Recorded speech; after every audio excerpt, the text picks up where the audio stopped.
Baik, Assalamualaikum warahmatullahi wabarakatuh. Sebelumnya perkenalkan, nama saya Husnul Tami dengan NPM 23170500130.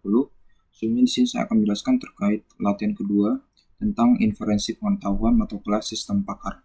Baik, di sini saya sudah membuat soal pilihan ganda, di mana pada soalnya saya membuat soalnya yaitu metode inferensi backward chaining bekerja dengan cara apa. Nah, di sini ada beberapa pilihan. Yang pertama itu dimulai dari fakta lalu menghasilkan kesimpulan, kemudian dimulai dari kesimpulan yang ingin kita buktikan, lalu mencari fakta yang mendukung, menyusun aturan baru berdasarkan pengalaman, atau menyimpan fakta ke dalam basis pengetahuan. Nah, jadi untuk jawaban metode inferensi yang digunakan pada metode backward chaining yaitu dimulai dari kesimpulan yang ingin kita buktikan, lalu kita akan mencari fakta yang mendukung kesimpulan tersebut. Baik, di sini saya akan menjelaskannya secara singkat mengenai metode ini. Yang pertama, mungkin di sini saya akan membahas terkait inferensi pengetahuan.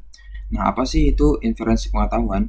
Jadi, inferensi pengetahuan itu adalah proses penarikan kesimpulan atau pengambilan keputusan berdasarkan pengetahuan yang telah ada dalam sistem pakar.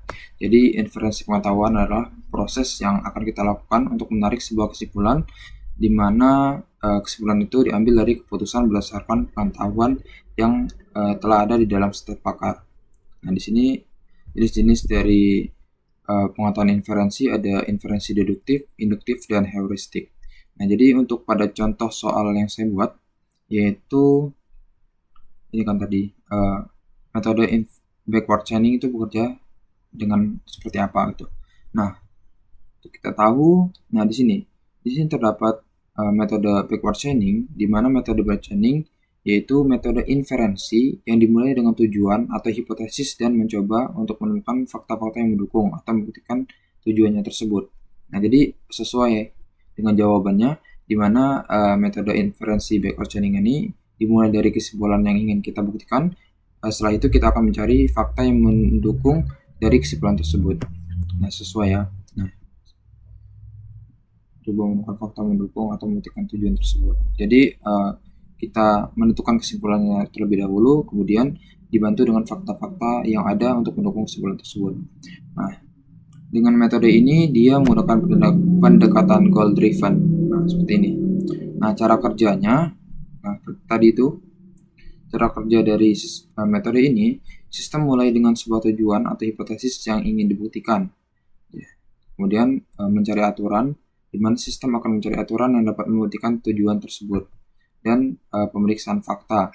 Setelah melakukan menentukan tujuan dan mencari aturan, sistem akan memeriksa fakta. Jika aturan memerlukan fakta-fakta tertentu, sistem kemudian mencoba untuk menemukan atau membuktikan fakta-fakta tersebut.